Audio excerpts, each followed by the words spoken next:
le ministère de l'Intérieur et la Sénat nous ont saisis au fin de nous rendre disponibles pour une tournée que ces deux structures projettent. Au niveau du ministère de l'Intérieur, ils ont été vraiment coopérants parce que nous leur avons indiqué qu'actuellement, dans la période, notre siège national, qui est à Godomé d'Ekoumbé, était en chantier. Je crois que tous ceux qui sont dans la zone, beaucoup de Béninois savent que nous sommes en chantier pour construire, pour doter le parti d'un plus grand siège avec beaucoup plus d'ambition. Et donc nous leur avons marqué notre indisponibilité, mais ils ont compris et ils ont demandé des documents que nous avons fournis. Régulièrement, ils nous ont même remerciés pour cette démarche. Mais pour la Sénat, nous avons reçu une lettre qui nous invite, qui nous informe d'une tournée et qui nous invite à une séance de travail, je crois, l'avant-veille de la date retenue.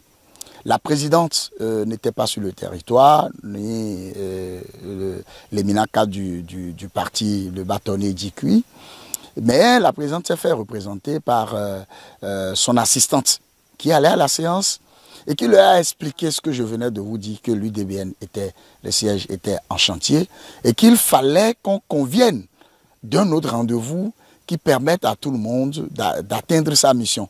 Mais c'est resté lettre morte. Et nous ne savons pas à ce jour si la Sénat a fait sa mission, puisque de toute façon, nous, notre siège, si vous y allez dans cette période-là, il n'y a que des vigiles, parce que c'est en chantier, les bâtiments sont en train d'être démolis et tout. Il n'y a pas quelqu'un là en ce moment, c'est un siège indisponible provisoirement. Et je crois que cela n'est pas si difficile à comprendre. Vous savez qu'actuellement, la Sénat organise des journées portes ouvertes.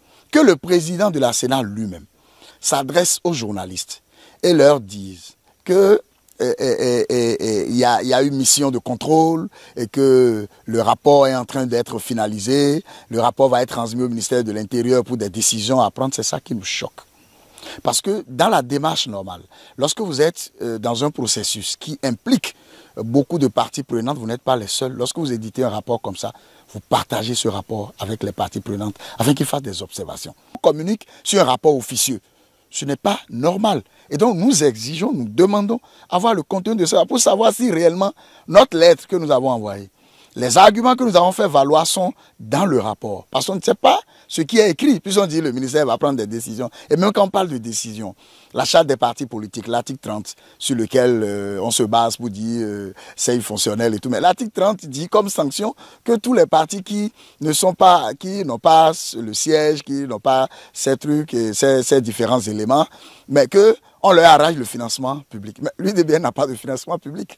Mais de quoi parle-t-on alors? Lorsque ça ne va pas, nous attirons l'attention des institutions, nous attirons l'attention du chef de l'État sur ce qui ne va pas, pour que lui-même il prenne la mesure des choses. Et la réforme du système partisan, voulue par le chef de l'État, soutenue par l'UDBN, ne peut pas se faire en créant des frustrations. Ce que nous voyons venir, ce n'est pas bien. Il faut que très rapidement, les structures impliquées dans les élections prennent les taureaux par les cornes, discutent avec les parties prenantes et s'il y a des malentendus, qu'on s'entende sur le minimum pour faire prévaloir la paix. C'est juste ce que nous demandons, ne demandons pas autre chose.